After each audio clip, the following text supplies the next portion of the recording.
Okay, so continue. See if number 14. A house or a room that is not made for a permanently to be permanently inhabited is exempt from the requirement of mezuzah. Okay, so it was one of our questions. Therefore, the sukkah made for the festival during the festival is exempt from mezuzah. Okay. So let's do this piece again. There are a few commentaries. Okay. A house or a room that is not made to be permanently inhabited. 34. A room is considered to be inhabited, double quotes, if it is used on a constant basis, even if it is used primarily for storage. Or like the question that you asked about garage. I mean, 100%. Okay. A house or a room that is not made for permanently inhabited, okay, is exempt from requiring mezuzah. Okay. So inhabited meaning if only for storage, or in garage you use it for a car or for storage. Okay, no problem. What if, let's say, as you said, for storage, but we're not allowed to put a mezuzah in a place that might smell bad. So let's say there's a place, I don't know, the refrigerator, the system doesn't work, and you have to put milk, and it's very, very hot. So are you still allowed to put milk, the mezuzah on, even though the milk has a chance of spoiling and making the whole place smell bad? Are you still obligated to put on the mezuzah if there's uncertainty, if it's going to smell bad and rotten? Yeah. There is this uncertainty, as they call it, is an exception. So most of the time there is no problem. So for example, on a child's room, there is no problem to put mezuzah, even though sometimes this little baby is going to go number 2 and it's going to smell. There is no problem. You understand? Because it's not always, and it's not used primarily for that purpose. Okay. The same is milk. Okay, so let's see the next comment. It says the Torah requires house to have mezuzah. Okay, on the doorpost of your house. Okay, as it says in Dvarim 6:9 and 11 and 20. It is derived from this that only a room used as a house for a regular habitation requires mezuzah.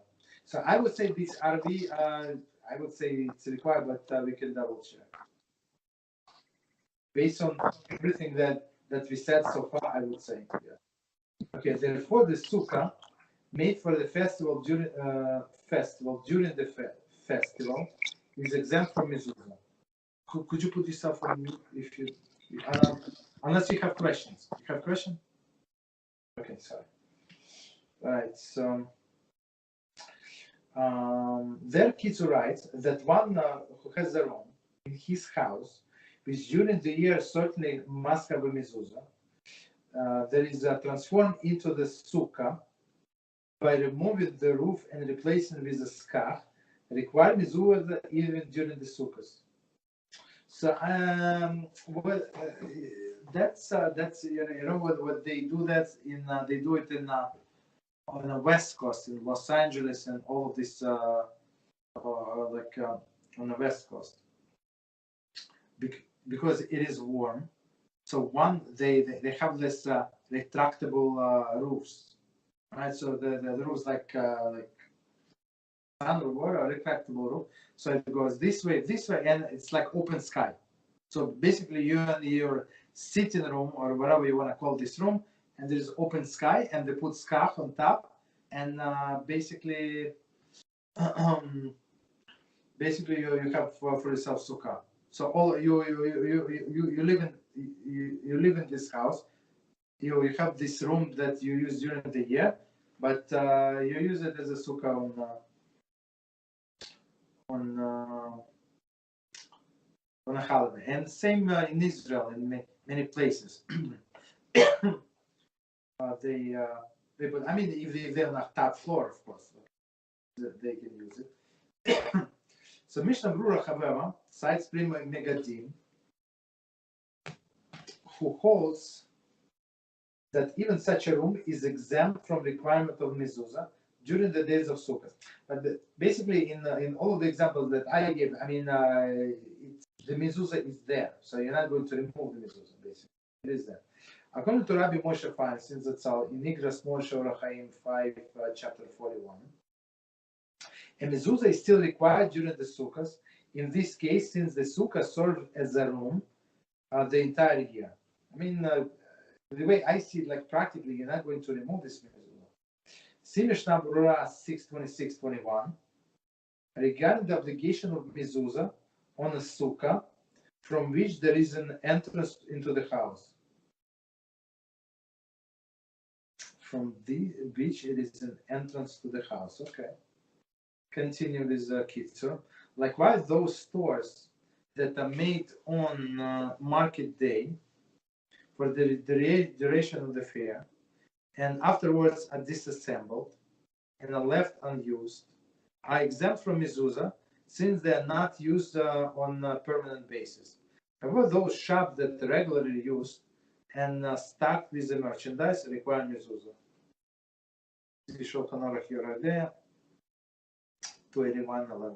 Okay, that's piece 50 short. So basically, so even in this like booth is that if they use it permanently, you need mezuzah. If not, you don't need mezuzah. Okay, continue. Let's say so with the storage. Let's say there's a place you're using it for storage, correct?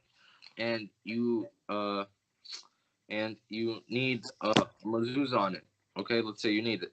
But then after a while, now there's a period when you're not going to be working. Let's say it's the summer or something like that, and then work comes back after the summer where you have to store stuff in it. Yeah. Now, during that summer period, are you still obligated to have the mezuzah on or no? I would say, what is the problem of living in there? Why would you take it down? I'm not saying if there's a problem or not, but like, let's say it fell off. Would you be obligated to put it on during that period? Would you still be obligated? I would say yes. Even if you don't use it, it's your property. You're obligated to put mezuzah in. Got it. Okay. So it could be rooms in your house. I don't know, like secret rooms. I don't know that you never use. Still, you must put the mezuzah there. Understood. So it's not about usage. It's about like potential of the usage. Maybe not now, like, or for example, people have, I give you different, like similar to your example, people have summer houses, like upstate, and they go there only for two months a year, or I don't know, 2 weeks a year, whatever they have a vacation. So of course they're not going to, I mean, so most of the time, 90% of the time, they're not there, they're not using this house, but they still need the mezuzah. Right. I'm not sure if we went over this. I know we went over if the lintel itself was an ark. I understand we have to put on a mezuzah then. But if the whole door is an ark, let's say the whole doorpost is an ark, do you have to put on a mezuzah or? But how could it be? Like something has to like support the ark, no? I would say this way. I'll show you how. 1 second. It's like that. Say, like that over here. The thing is that you don't have videos, so I cannot see you. Oh wait, that's interesting. My videos. Oh, you know how like let's see on the bottom of a bridge they have like half an oval, correct? On the bottom of what?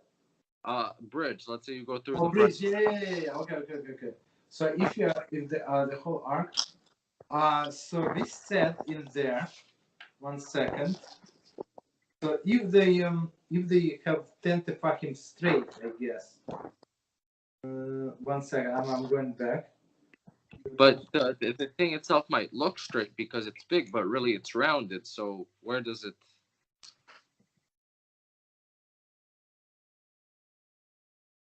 Straight could also mean. No, I see what you're saying. Okay. I'm reading what we said before. There is an arch covering in case. 1 second. Arch begins current upwards from. Okay, so he is that. Rather than the arch begins current upwards from the floor. Exactly what you're saying, right? From the floor. thus coming two sides to the entrance. If the arch entrance contains space of 10 tefachim high by 40 tefachim, so 10, so that doesn't matter how big is the arch. So if they have it's 10 tefachim, which is like you say the bridge, it would be 10 tefachim. I mean, not the bridge. So I apologize. So I mean, I got your example about the arch. I got your example. Mm-hmm. But in this case, so if it's open like 10 tefachim, which we said like 35, 40 inches, that's coming two sides of the entrance. If the arch entrance contains a space 10 tefachim by 40 tefachim wide, which is 40 tefachim, it's only like 16 inches, or less. There is the opening of each does not narrow less than 40 tefachim before reaching the height of 10. So basically, your arch, then entrance requires mezuzah. So yeah, it's very clear. I mean, if it goes like from the beginning, like an arch like this, so for sure it will require mezuzah. So then I have this question. Let's say someone's going to Manhattan and they have to pass through one of those tunnels, correct? Now, so this is the question. When you're going through the tunnels, you see sometimes there are doors because there are workers inside or something like that on the sides of the actual. Yeah. Okay, so this is the thing. Now, those things, for example, could be used for storage, correct? There's it might have storage for something. Who knows? It might be have cameras or something like that, right? So, would I have to put a mezuzah on the tunnel itself? On the tunnel itself is not because it's not used. Nobody lives there. But as you said, let's say there are side rooms in the tunnel. Mm-hmm. In the tunnel where like theoretically somebody can live there. Mm-hmm. Right. So in this case, on that room, you would need if it's big enough, by our measurements, whatever we said. Of course, you would need a mezuzah there. If person can live there. If it's only work, if it's his, if it's not his. I mean, if he's only working there, so he's not obligated to put mezuzah. Understood. Got it. Okay.